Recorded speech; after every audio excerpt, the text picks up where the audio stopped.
그런즉 군왕들아 너희는 지혜를 얻으며 세상의 관원들아 교훈을 받을지어다. 여호와를 경외함으로 섬기고 떨며 즐거워할지어다. 하나님, 저희들 하나님 앞에 떨면서도 감사하면서도 즐거워할 수 있는 저희들 되게 하옵소서. 그것은 우리에게 하나님이 주신 지혜와 그리고 비밀이 간직되어 있기에 그 귀함을 깨닫는 저희들 되게 하옵소서. 예수님의 이름으로 기도합니다. 아멘. 찬송가 342장 합시다. 342장.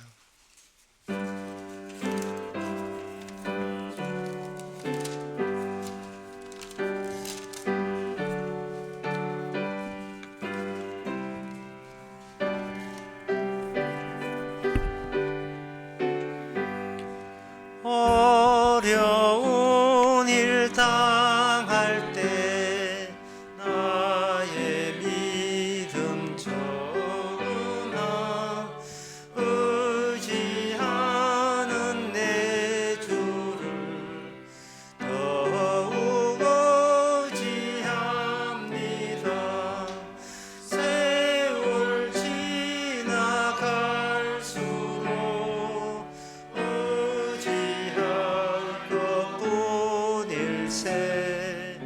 아무 일을 만나도 예수 의지합니다. 성령께서 내 맘에 밝히 비춰주시네. 인도하심 따라서 주만 의지합니다. 세월 지나갈수록 의지할 것뿐일세. 아무 일을 만나도 예수 의지합니다. 밝을 때에 노래며 어두울 때에 기도와 위태할 때 도움을 주께 간구합니다. 세월 지나갈수록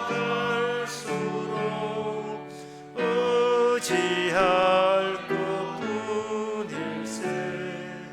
아무 일을 만나도 예수 의지합니다. 생명 있을 동안에 예수 의지합니다. 천국 올라가도록 의지할 것뿐일세. 세월 지나갈수록 의지할 것뿐일세. 아무 일을 만나도 예수 의지합니다. 이 시간 우리 다 함께 기도합시다. 기도 제목은 세상 살면서 불평 대신에 신기함이 날이 갈수록 확장될 수 있도록 합시다. 이 세상 신기함이 너무나 가득 차 있는데 불평할 그러한 시간은 없습니다. 주님 주신 신기함에 찬양할 시간만 있음을 깨닫고 신기함에 소홀함이 없도록 다 같이 기도합시다.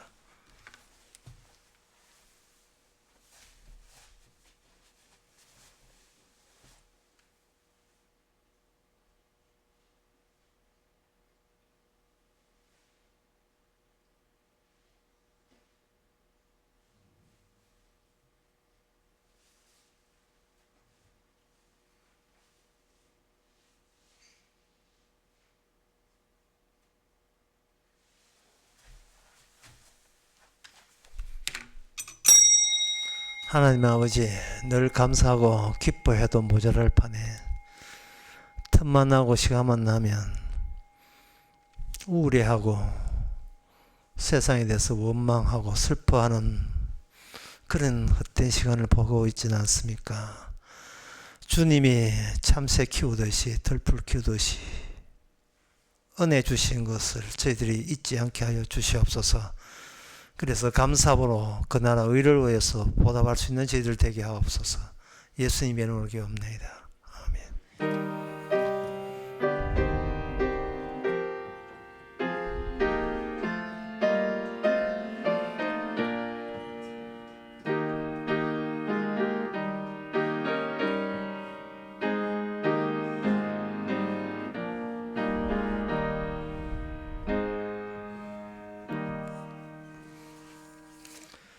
하나님의 말씀 봅시다. 하나님의 말씀은 미가 4장 1절에서 2절까지입니다. 말일에 이르르는 여호와의 전에 산이 산들의 꼭대기에 굳게 서며 작은 산들 위에 뛰어나고 민족들이 그리로 몰려갈 것이라. 곧 많은 이방이 가며 이르기를 오라 우리가 여호와의 산에 올라가서 야곱의 하나님의 전에 이르자. 그가 그 도로 우리에게 가르치실 것이라. 우리가 그 길을 행하리라 하리니 이는 율법이 시온에서부터 나올 것이요 여호와의 말씀이 예루살렘에서부터 나올 것임이라. 아멘. 이게 시온산에 등장합니다. 이 세상에 많은 산들이 있죠. 많은 산들이 있는데 그런 산 저런 산보다도 여기 시온산이 특화되어 있습니다. 특별히 부각이 되어 있습니다. 그것은 그 여호와가 찾아오셨던 산이기 때문에 그렇습니다. 여호와의 전이라는 것은 하나님과 인간이 만남이 성사된 그 성전을 뜻합니다. 그래서 그 산은 시온산은 어떤 산이냐 2절에 보면 여호와의 산에 올라가서 이렇게 되어 있어요. 여호와의 산에 올라가게 되면 과연 그러면 여호와를 만날 수가 있느냐? 여호와의 산에 올라가면 만나죠. 그런데 문제는 이 여호와의 산에 그 누구도 함부로 올라갈 수가 없습니다. 그것은 여호와의 산에 올라갈 때는 기준이 있어요. 그 기준이 야곱의 하나님의 전해서 야곱의 하나님에 의해서 부름을 받은 자들만 그 산에 올라갈 수가 있습니다. 그래서 이 여호와의 야곱의 하나님은 이게 야곱이 나중에 국가가 되면 이름이 이스라엘로 바뀌거든요. 그러면 이스라엘의 하나님의 성전에는 이스라엘 사람만 올라가게 되어 있어요. 그런데 여기 2절에 보면 많은 이방인이 가서 말하기를 오라 우리가 여호와의 산에 올라가자 그렇게 되어 있어요. 원래 여호와의 산은 이방인들은 올라가지 못하고 그냥 이스라엘만 같이 하나님과 더불어 사는 그런 높은 산인데 어떻게 이방인이 여기 끼어들 수가 있는가? 우리가 이 점을 알려면 하나님께서 이 땅에 찾아오신 그 이유부터 아셔야 됩니다. 원래 그 인간의 범주, 인간의 조건 같은 것은 이미 창세기 3장에 보면 확정되어 있습니다. 창세기 3장 22절에 보면 여호와 하나님이 가라사대 보라 이 사람이 선악을 아는 일이 우리 중 하나가 되었으니 이렇게 해서 선악을 아는 자는 하나님과 함께 할 수가 없습니다. 이게 인간에 대해서 하나님이 설정한 범위예요. 선악을 아는 일이 알았기 때문에 절대로 하나님과 더불어 살 수가 없습니다. 그래서 하나님께서 그가 손을 들어 생명나무 실과를 따먹고 영생할까 하노라. 그러니까 생명나무 먹고 영생하는 것, 영원히 사는 것에 대해서 의도적으로 하나님께서는 차단시킵니다. 말려서 생명나무의 영생이 훼손되지 않도록 그렇게 그들을 어떻게 하느냐, 에덴 동산에서 추방시켜 버렸습니다. 이렇게 되게 되면 인간은 선악을 아는 상태에서 영원히 생명나무를 따먹지 못합니다.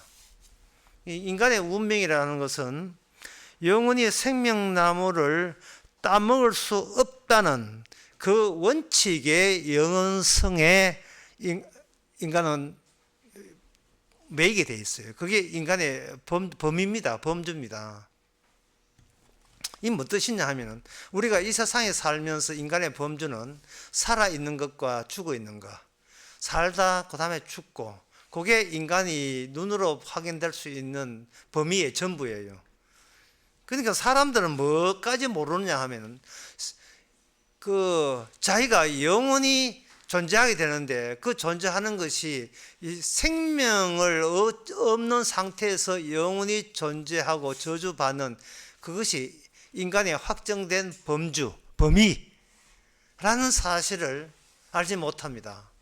그저 눈에 보이는 이 땅에 살다가 죽으면 그만이지. 그게 이 전부고, 그걸 오늘 본문에서는 이방인들, 야곱의 하나님을, 여호와를 모르는, 야곱의 하나님을 모르는 사람들의 그 한계점은 바로 그겁니다. 그냥 살다 죽으면 그만이자. 그래서 오늘 본문을 알기 위해서는 우리의 이방인들의 의식과 사고방식에 대해서 먼저 설명을 해드리고 싶습니다. 이 세상에 많은 사람들 다 어릴 때부터 크잖아요. 2살도 있고 6살도 있고 다 자라나는데, 여러분들이 어릴 때 한번 생각해 보세요. 어릴 때 어떻게 살았습니까? 이 세상을 욕심내어서 이 세상이 좋은 세상 되기를 바라기보다는 그냥 내가 이 세상이 좋은 세상이다 라고 하면 그냥 좋은 세상 되는 게 아니겠어요? 어릴 때 촌에서 노는 것 한번 생각해 보세요. 그때는 학원도 없잖아요. 뒷산에 올라갑니다. 뒷산에 올라가면 봄천에 여러 가지 풀도 막 자라나고 친구들하고 오후 내내 뒷산에서 놀게 되면 저녁쯤 되면 저 산 밑에 자기 집에서 냄새가 올라와요. 연기가 일어나면서 수제비 끓이는 냄새, 꿀떡에서 연기 올라가게 되면 저녁 먹을 때쯤 된다. 실컷 산과 들에서 자기 하고 싶은 대로 뭐든지 하면서 뛰놀다가 저 밑에서 엄마가 야 저녁 먹으러 오나 하면 이제 산에서 내려와서 같이 시커멓게 옷 시커멓게 다 손 씻고 이제 저녁 먹고 그래 살면 되잖아요. 아니 사는 게 그래 살면 행복하지 않습니까? 제가 계속 묻는 거예요. 그러니까 이제 수제비 너무 많이 먹으면 배 아프면 할머니 손은 약손 해가지고 배에서 놔두면 낫기도 하고, 그러니까 또 잘 안 나오면 엄마가 또 손 따주면 또 낫기도 하고, 그래도 안 나오면 읍내에 가가지고 부채표 이제 확인을 해야 돼요. 부채표가 있는 활명서 해가지고 그거 먹으면 직방으로 그만 다 낫지요. 그냥 조용하게 평화롭게 내가 할 수 있는 역량대로 내 식대로 살면 그게 사는 것이고 그게 행복이지 않습니까? 아니 굳이 하나님에 대해서 알아야 되겠어요? 지금 제가 막 따집니다, 여러분. 아니 굳이 교회에서 교리가 멀쩡한 사람까지 정신병자 만드는 게 아니라 가만 멀쩡한 사람끼리 교리라는 게 천국 지옥 이런 이야기, 행함이야 미임이야 로마서 나오는 그런 이야기 다 몰라도 그냥 세월 따라 흘러가는 따라 그냥 살다가 살면 그게 좋은 세상이고, 이대로 살다가 뭐 이대로 죽을 때까지 그냥 사는 거죠. 뭐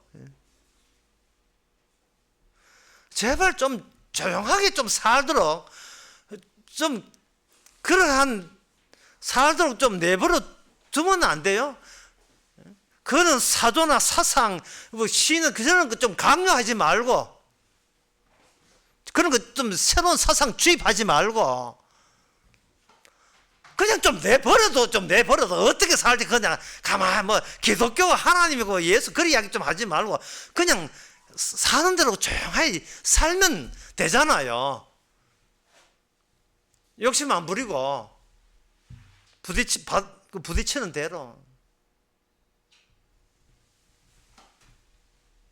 제가 이리 이야기하면 뭐 목사가 되어가지고 뭐 하나님의 뜻을 전해야지 왜 그 아민 사람 이방인 편을 드느냐라고 하는데, 그 이방인들이 그냥 조용하게 살고 평화롭게 내 좋은 세상이라는 것은 내가 마음먹기 달리는, 내 좋은 세상 하면 욕사하면 좋은 세상이지 뭐 그런 교회가 왜 필요하고 하나님이 왜 필요하냐 이 말이죠. 라고 하는 것은 아무리 교회 오래 다녀도 여러분 마음속에 그것이 하나의 멘틀처럼, 그래 빙산에 물 안에 담겨 있는 90%, 8%, 80% 이상의 생각은 바로 그것이 들어있다는 거죠. 그러면 그렇게 그냥 내 편한 대로 살고 조용하게 살고, 나 이게 좋아, 나 이게 행복해, 뭐 교리고 사상이고 하나님이고 다 딱 싫어. 그러면서도 그러면 교회는 나오기는 왜 나오느냐? 그거는 뭐 기분 전환이죠. 이 세상 사람들이 어떻게 살아가느냐 하면 그냥 매 순간 기분 전환하는 식으로 살아갑니다. 기분이에요. 그냥 인간 사는 게 기분이라고요.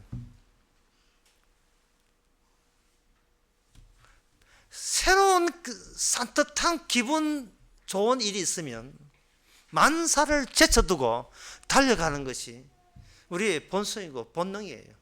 어릴 때 알지요? 장난감 사주면 좋다고 뛰고 고마워요 뭐 이렇게 하고 되고, 인형 그 장난감 사주면 뭐 말 잘 듣고 그렇죠. 이게 왜냐하면은 기분 전환이니까 기분이 아주 산뜻해지잖아요. 직장생활 하다가 좀 짜증 나면 돈 모아서 괌이라든지 가고 싶은 거예요. 뭐 괌이라는 그것도 좋긴 좋지만 요 비행기 탈 때 캐리어 끄는 요 맛, 그리고 기내식 그 음식 먹는 그 맛, 그거 왜 하느냐? 그 20대 30대 사람들 왜 합니까? 기분 전환인 거예요. 인간은 기분 전환 외에 더 큰 진리는 없습니다.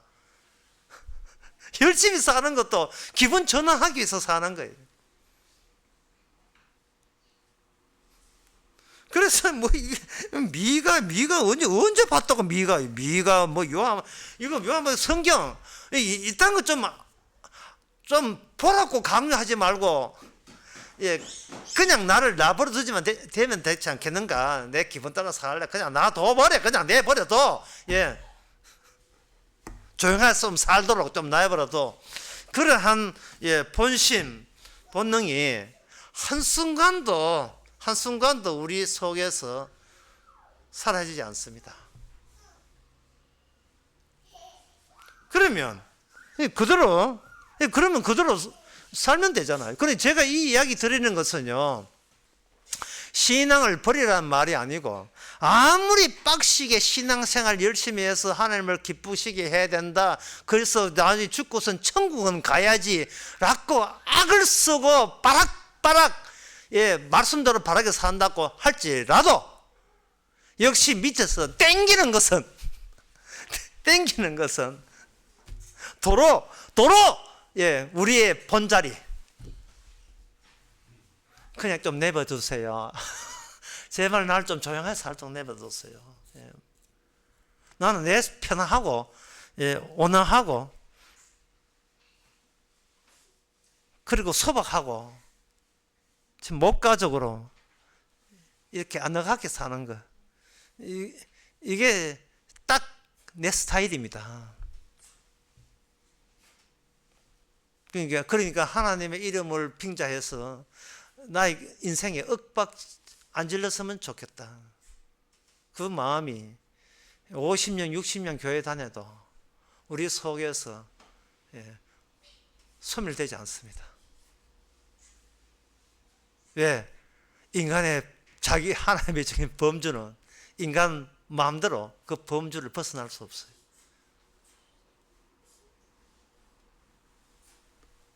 미가를 했다고 미가를 알고 뭐 아모스 했다고 아모스를 알겠어요. 아모스 미가 기억하기도 싫어.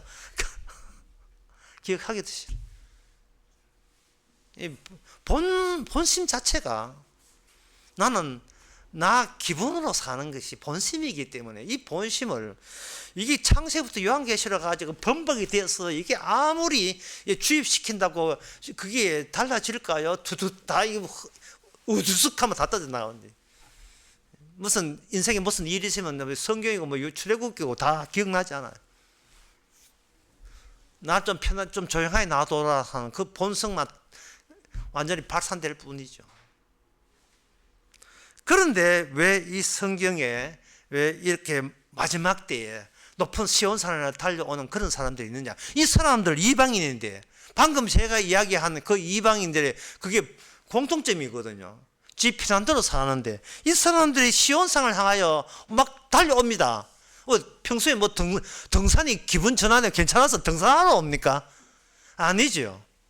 그러면 성경에 왜 이런 현상이 왜 일어나는가? 그것은 하나님께서 그들을 가만두지 않기 때문에 그래요. 조용하게 살고 싶은 것은 모든 인간의 공통점입니다. 지 하고 싶은 대로 지 기분대로 사는 거, 이건 애부터 90 넘은 100살 된 노인까지 이거는 변함이 없어요. 똑같습니다. 그런데 하나님이 우리 인간을 자신의 기대와 자기의 요구대로 살지 못하도록 건드리게 되어 있어요. 인생 자체가 내 하고 싶은 것은 내 뜻인데 내 뜻대로 내 소망대로 안 되게 주께서 그렇게 만들어 버립니다. 그렇게 만들어서 어디에 몰고 가느냐? 그들의 한계 끝까지 가요. 그 한계가 뭐냐면 너희에게는 생명이 영생이 없다는 그 끝까지 가게 하신대. 그 끝까지 가는 그 시기를 오늘 본문 4장 1절에서 말이래. 끝에 끝날에 끝날에라는 말을 해. 끝날에 어떤 기준이 있는가? 그 기준에 대해서 요한복음 3장 36절에 나와 있습니다. 이 요한복음 3장 36절의 말씀을 드리기 전에 제가 설교 초반에 했던 이야기, 인간의 본성은, 인간의 본능은 기분 전환하는 식으로 그냥 하루하루 그냥 조용하게 살고 싶은 것이 기본인데, 그건데 하나님께서 마지막 때에 이 확정 짓는 기준이 요한복음 3장 36절에 나와 있습니다. 제가 읽어드리겠습니다. 아들을 믿는 자는 영생이 있고 아들을 순종치 아니한 자는 영생을 보지 못하고 도리어 하나님의 진노가 그 위에 머물러 있느니라.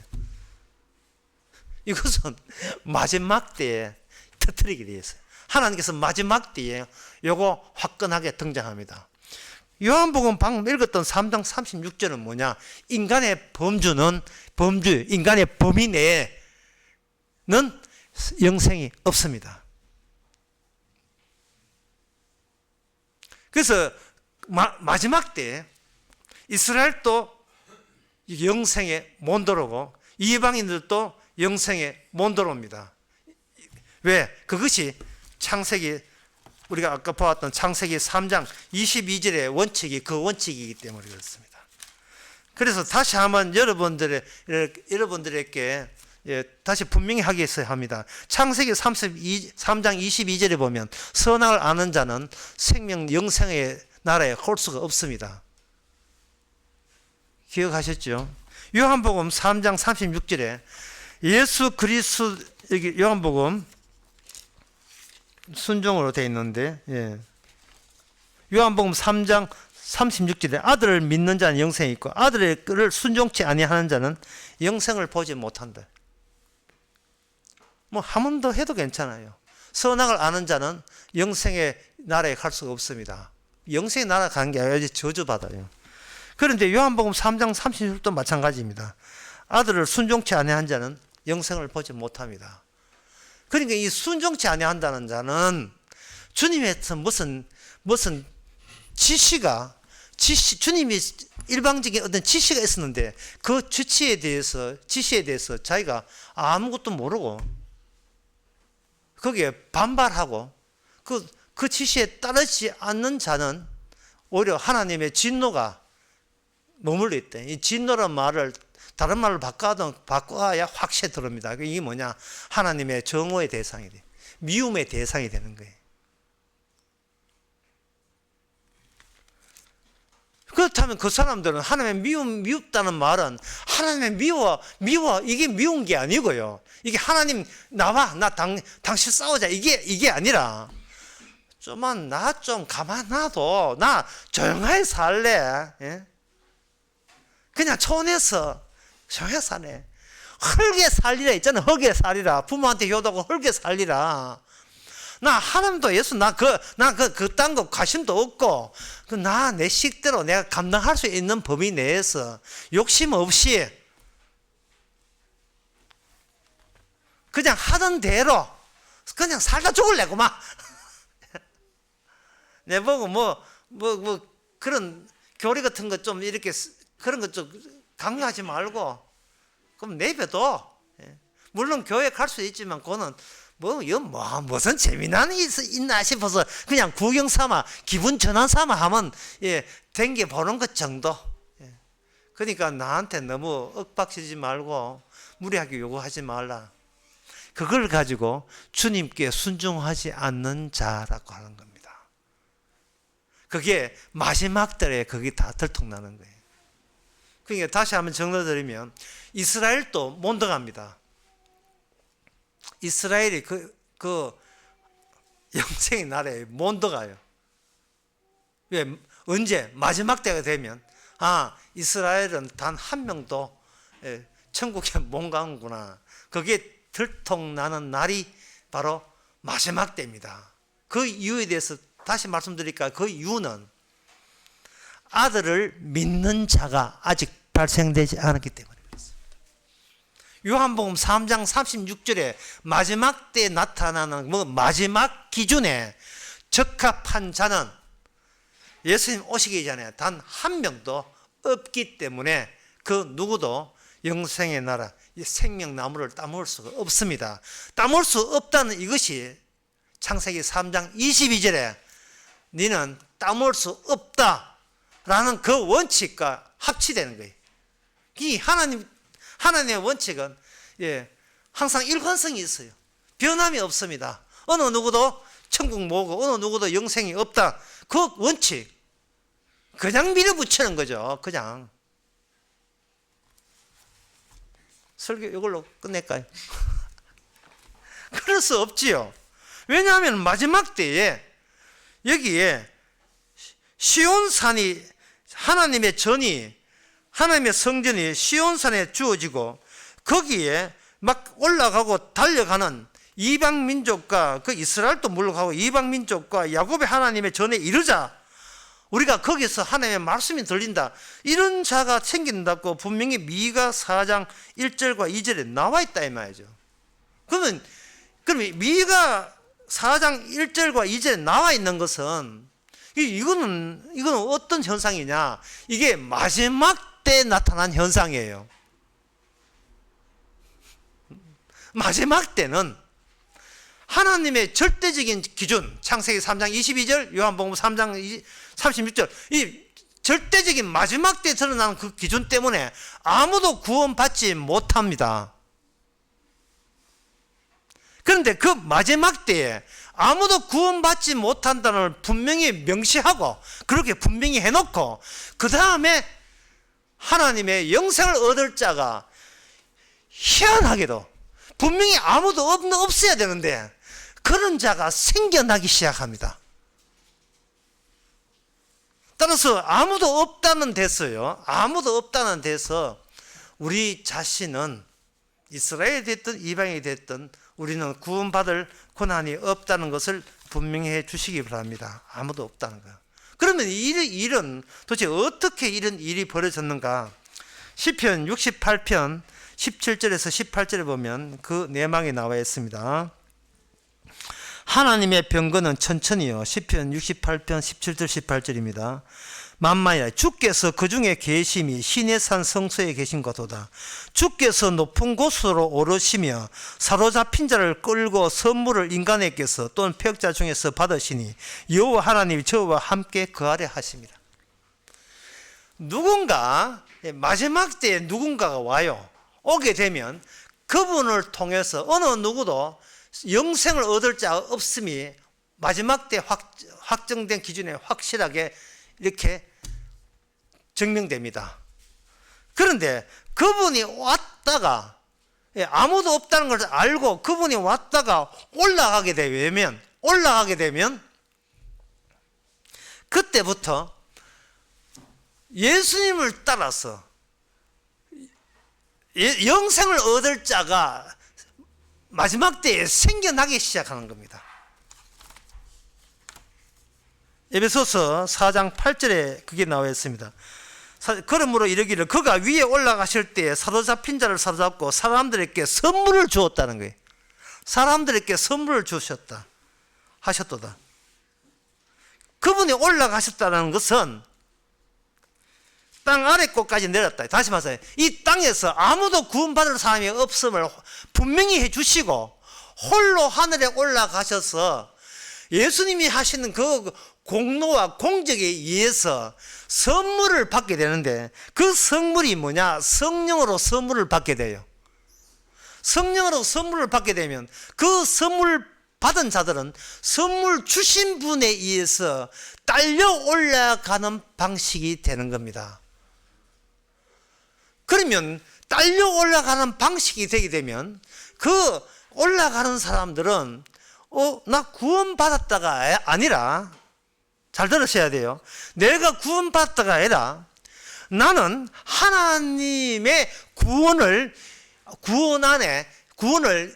이루는 사람이 되는 거예요. 내가 구원을 소지하는 것이 아니고 구원 안에 들어가서 구원을 이루는 사람이 되는 겁니다. 더 분명히 해서 사로잡힌 자를 사로잡고 선물을 주셨다는 그 말씀을 이루는 일에 참여된 자가 되는 겁니다. 구원을 소유하는 게 아니고 영생을 소유하는 게 아니고요.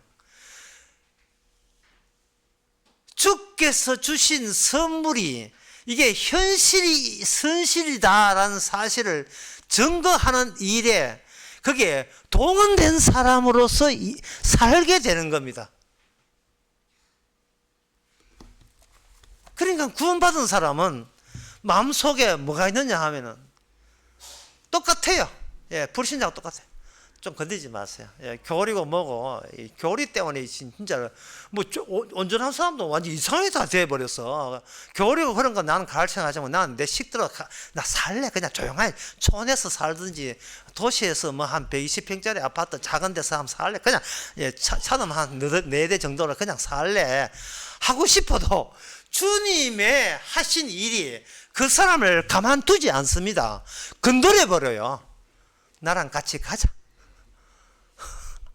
좀 나는 그런 교리 같은 게 싫다니까. 난 미가가 누군지를 모르겠고 난 마태도 싫고 싫어. 좀 가야 되겠다. 같이 갈 때 있어. 가자. 그 사람은 그때부터 본인이 원하는 대로 될 수가 없어요. 건드리니까. 선물을 주셨으니까요. 가만히 있는데 인형 주고 남한테 장난감 주고 그러니까 이거는 선물이라는 것은 내가 행한 게 없다는 거예요. 내가 행한 게 그냥 일방적으로 주니까 항상 선물이 그때부터 내게 되는 게 아니에요. 선물은 내 안에 들어오면 이런 고백이 됩니다. 내게 아닌데 왜 있지? 예? 내 것이 아닌데 왜 이게 내 안에 들어와 있지? 여기서부터 누가 주인이고 누가 종인지가 드디어 내 안에서 분명해집니다. 나는 내 조용하게 살고 싶어요. 그러나 우리 주인님이 나로 하여금 내가 조용하게 살지 못하게 만들어버립니다. 하나님께서 주께서 하신 그 선물이 도저히 갈 수 없고 아무도 갈 수 없다는 것이 이미 분명하고 확정적인데 그 확정적인 그 영생의 나라에 누구 달라 했습니까?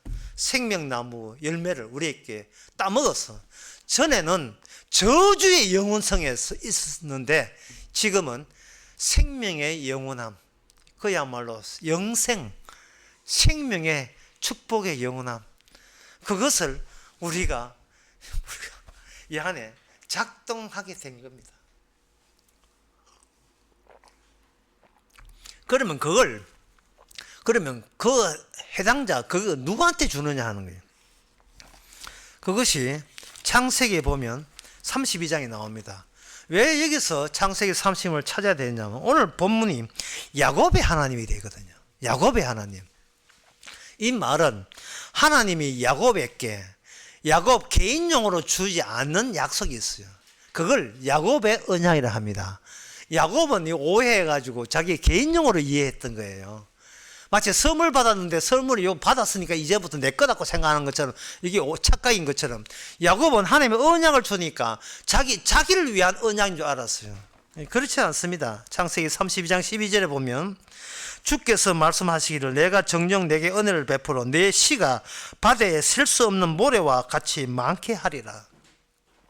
하나님께서 하늘의 선물, 영생의 선물을 줄 자가 대상자가 아무나 주는 것이 아니고 야곱의 언약에 해당되는 사람에게 하나님께서 은혜를 베풀어서 그들에게만 하나님의 영생을 혜택을 주겠다고 한 겁니다.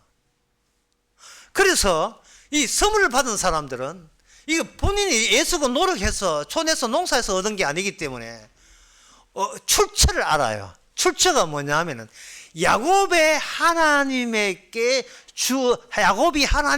내가 그걸 주었다는 것을 알게 됩니다. 그러면 그 선물을 받은 사람은 어디를 찾아가게 되냐 하면 하나님께 야곱을 어떻게 다루었느냐 거기에 관심을 갖게 돼 있어요. 왜냐하면 하나님이 야곱을 사적으로 다루는 그 방식이 오늘날 우리에게 선물을 준 야곱의 하나님이 나를 다루는 방식과 동일한 방식이기 때문에 그렇습니다. 그러면 야곱을 찾아가지요. 야곱을 찾아가는데 그 야곱에 찾아갈 때 야곱에 받았던 그 돌 베개로 베었잖아요. 그게 하나님의 전이 되는 겁니다. 베델이 되는 겁니다. 그 돌 베개에 베었던 그 야곱의 그 야곱의 전에 누가 오느냐? 좀 어렵더라도 짧은 시간에 제가 그 원칙을 그 과정을 설명해 드리겠습니다. 갈라디아서 3장 8절에 보면 또 하나님이 이방을 믿음으로 말미암아 의로 기성하실 성경이 미리 알고 먼저 아브라함에게 복음을 전하되 모든 이방이 너로 인하여 복을 받으리라. 야곱의 할아버지가 있어요. 할아버지. 그 야곱의 할아버지에게 하나님께서 복을 주셨습니다. 이름이 아브라함인데 아브라함은 그냥 존경받는 아버지란 뜻이죠. 근데 이름이 뭐냐? 아브라함으로 바뀌어요. 이것은 많은 무리의 아버지예요. 근데 많은 무리의 아버지인데 그 당시에 아브라함에게는 아내가 이미 태가 죽어가지고 애가 한 명도 없어요. 나이는 이제 늙었어. 그래서 그냥 우리는 늙어서, 사라가 나이가 늙었다고 이야기했지만, 성경에서는 그렇게 이야기해서 타라가 죽었다고 되어 있어요. 로마서 4장. 타라의 태가 죽었어요. 여자의 임무는 그 자궁에 있습니다. 자궁이 죽었으면 그 여인은 쓸모없어요. 자궁이 죽었으면 그 여인은 죽은 자예요.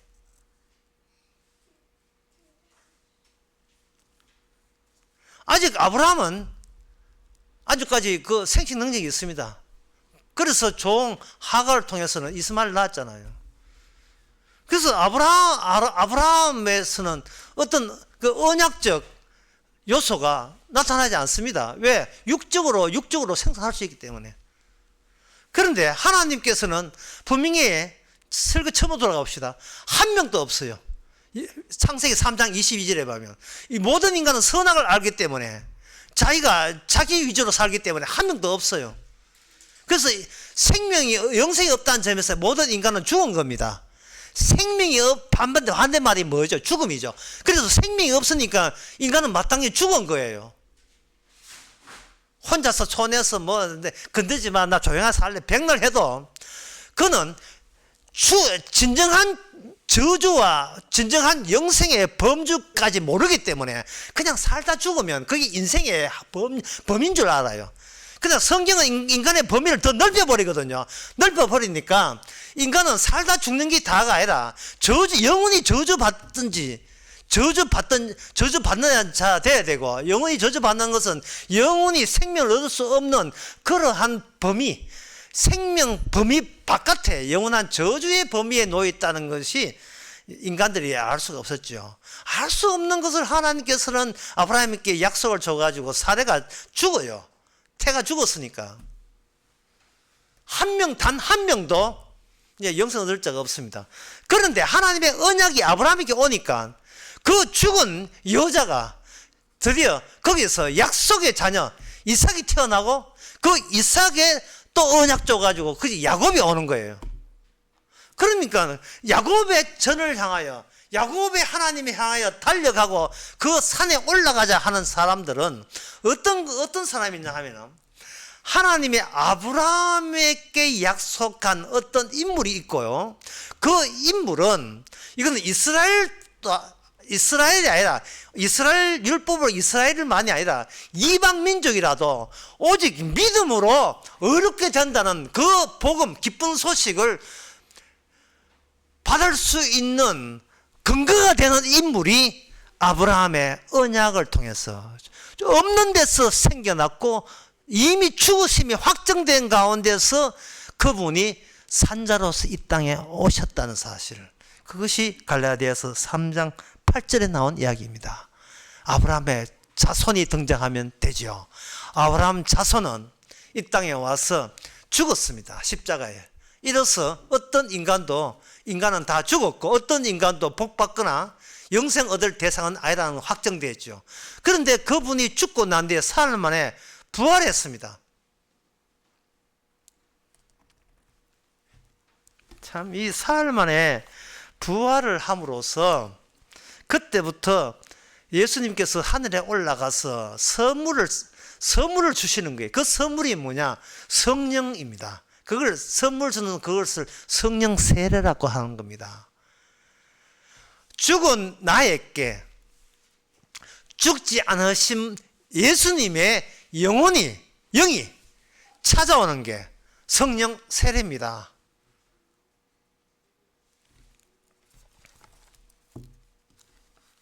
네, 자꾸 진도하려고 하니 자꾸 어려워 같은 느낌 들지만 뭐 할 수 없지 내가 또 언제 살겠습니까? 마지막을 생각하고 전하겠습니다.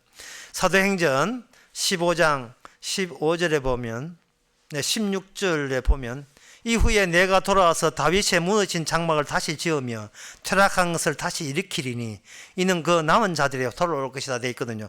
이것이 아모스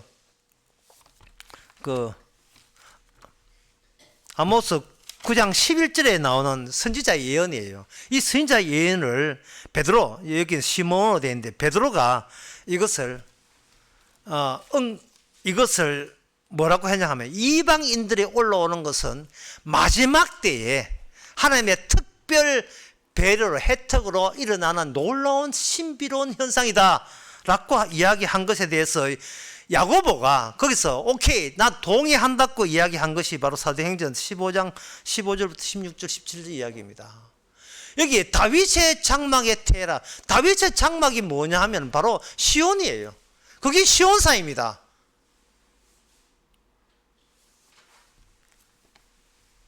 그러니까 오늘 미가를 생각하면서 우리가 생각해야 될 단어들이, 개념들이 한두 개가 아니죠. 시온산, 이 시온산 이야기 해야 되고, 그 다음에 아브라함의 언약 이야기 했고, 그 다음에 야곱의 언약에 의해서 야곱의 자손들이 하늘의 별과 같이 씨가 많다고 이야기했고, 그 다음에 야곱의 하나님의 전이 있고, 하나님의 야곱의 전이니까 그게 베들이고, 이러한 많이 등장하는 이 개념에 대해서, 이 시온에 대해서 이제 끝으로 하나만 더 이야기하고 마감하겠습니다. 창세기 15장, 17장, 창세기 17장이 아니고 14장 18절이에요. 14장 18절에 살렘 왕 멜기세덱이 떡과 포도주를 가지고 나왔으니 그는 지극히 높으신 하나님의 세상이었더라. 이게 살렘 왕 예루살렘을 이야기합니다. 시온산을 이야기해요. 이 시온산에 하나님의 제사장이 아브라함에게 복을 주는 거예요. 너는 하나님의 지시대로 뭔가 새로운 현상이 일어날 것이다. 아무도 갈 수 없어요. 이 원칙은 분명히 해야 돼요. 아무도 선악을 아는 자는 생명을 먹을 수가 없습니다. 마지막 때가 되면 이 모든 인간은 갈 수 없다고 하는 것이 다 드러나는 그 끝날이 되게 되면 누군가가 외로이 홀로 이 땅에 찾아와요. 그분이 예수님이십니다. 예수님이 찾으실 때 아무도 과연 인간은 영생 얻을 자가 하나도 없다는 것이 확실해졌어요. 왜? 예수님을 십자가로 못 박아 죽였으니까. 그런데 그분이 죽고 그리고 인간들은 각자 자기 편한 대로 자기 기분 전환하면서 하루하루 기분 전환하면서 재미나는 일 찾아가면 그냥 평범하게 살면 이게 인간 사는 기다. 누구나 그렇게 하는 그런데 그분이 그분은 독특하게 죽었다가 부활하고 말았어요. 여기서 인간의 살아난 겁니다. 주님께서 자기 백성을 건지기 위해서 그냥 평범하게 살고자 하는 마음들로 한결같은 우리에게 도저히 그렇게 평범하게 살지 않도록 우리 주님의 영이 우리에게 찾아와서 이제는 내가 원치 않더라도 내 마음대로 몬살대로 그렇게 몰아세웁니다. 그래서 이미 죽은 자가 어디로 질주하느냐? 산으로 기어 올라가는 게 산으로 달려오는 겁니다. 그게 뭐냐 하면 주님이 계신 그 시온산을 향하여 이제 달려가게 된 거죠. 목적이 있고 방향이 있게 된 거예요. 우리에게 주께서 그렇게 건드려줘서 하는 거예요. 우리가 그거 하고 싶은 게 아니라 이거는 세뇌한 것, 누구 사상을 집어넣은 게 아니고 교를 집어넣은 게 아니에요. 성령께서 그 사람을 그렇게 건드린 겁니다. 그게 바로 이스라엘이에요. 이스라엘은 뭐냐? 킬러입니다. 킬러는 절대로 이 세상과 협상하라 타협하기를 용납하지 않았습니다. 사무엘상 15장 3절에 사무엘이 사무엘 선지자가 사울과 함께 지시합니다. 지금 가서 아멜렉을 쳐서 그들의 모든 소유를 남기지 말고 진멸하되 남자와 소아와 젖먹는 아이와 우양과 약대와 나귀를 죽이라 하셨나이다. 이게 뭐냐 하면 아주 냉정하고 냉혹한 킬러의 심성이죠. 그런데 사울왕이 진멸하기를 원치 않아 가지고 15절에 보면 사무엘상 15장 14절에 보면 사무엘이 가로되 내 귀에 들려오는 이 양의 소리와 내게 들리는 소의 소리가 어쩌미뇨? 왜 그들을 내가 분명히 진멸하라 했는데 왜 살려두느냐? 제가 그 설교 끝으로 이 말씀을 하고 싶은 이유는 우리 정말 성령이 왔습니까? 정말 성령이 얘를 건드리십니까? 그러면 좀 냉혹하고 냉정한 마인드를 가질 필요가 있어요.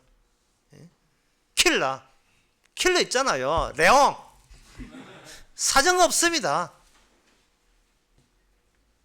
지만 너가 진짜 다 세상 사람들이 네가 성령 받으면 네 애의 의미도 없나 막 이럴 정도로 아주 이거는 왜 내 일이 아니기 때문이에요. 물론 내용이라는 그 킬러도요, 아이와 여자는 건드리지 않는다고 적혔어요.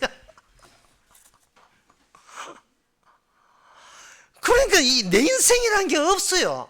내가 신앙을 소유한 게 아니라니까요. 주께서 자꾸 건드려 주니까 우리는 진짜 헐게 살고 싶어요. 정말 조용히 살고 싶어요. 하지만 주께서 그렇게 살고 싶은 우리 자신이 주에게 총 맞아야 되고 진멸의 대상이 된, 이게 바로 우리의 본성인 것을 이제는 기쁨과 감사함과 놀라움과 신기함으로, 내가 어떻게 인간이 이렇게 달라질지 본인도 화들짝 놀랄 정도로 늘 놀래면서 나중에 주님을 직접 만나보시기 바랍니다. 기도하겠습니다. 하나님 아버지, 내 인생 작은 거 하나 지킨다, 그 얼마나 긴장하고 얼마나 조바심을 내고 아슬아슬하게 행여나 우리 욕하고 우리 집안 누가 해칠까 싶어서 늘 불안해 떨던 저희들, 그러나 성령 오셔서 다 이루었고 영생이 있음을 알려주시니 이제는 홀가분하게 냉정하게 주님의 절대적 기준을 증거하면서 주께 감사하는 저희들 되게 하옵소서. 예수님의 이름으로 기도합니다. 아멘. 찬송가 233장 합시다.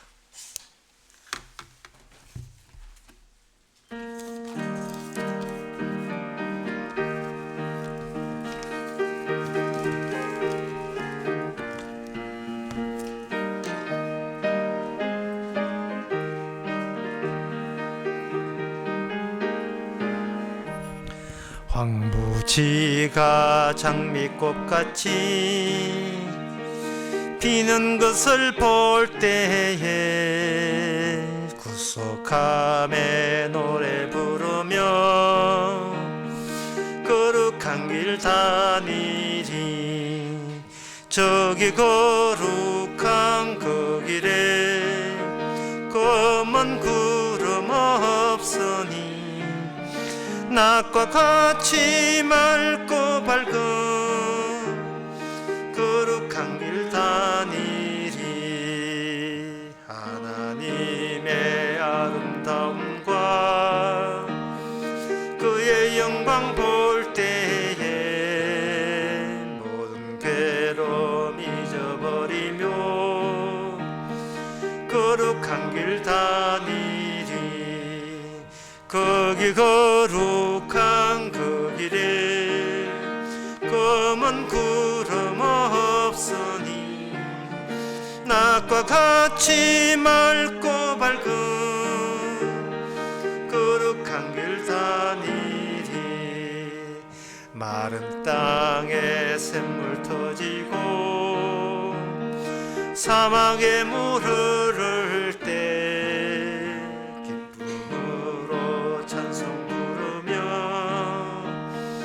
거룩한 길 다니리. 거기 거룩한 그 길에 검은 구름 없으니 낮과 같이 맑고 밝은 거룩한 길 다니리. 거기 약한 짐승 없으니 두려울 것 없겠네. 기쁨으로 노래 부르며 거룩한 길 다니리. 거기 거룩한 그 길에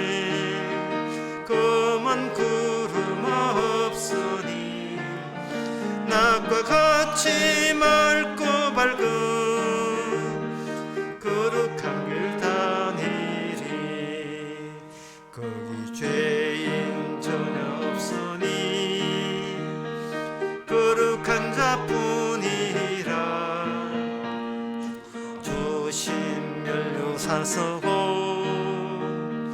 거룩한 길 다니리 거기 거룩한 그 길에 검은 구름 없으니 낮과 같이 맑고 밝은 거룩한 길 다니리. 기도합시다. 지금은 우리 주 예수 그리스도 은혜와 하나님의 크신 사랑과 성령의 충만하심이 이미 우리 것이 아니라 죽은 자를 살려내신 주의 것인 것을 감사하는 모든 성도에게 주의 이름으로 축원하나이다.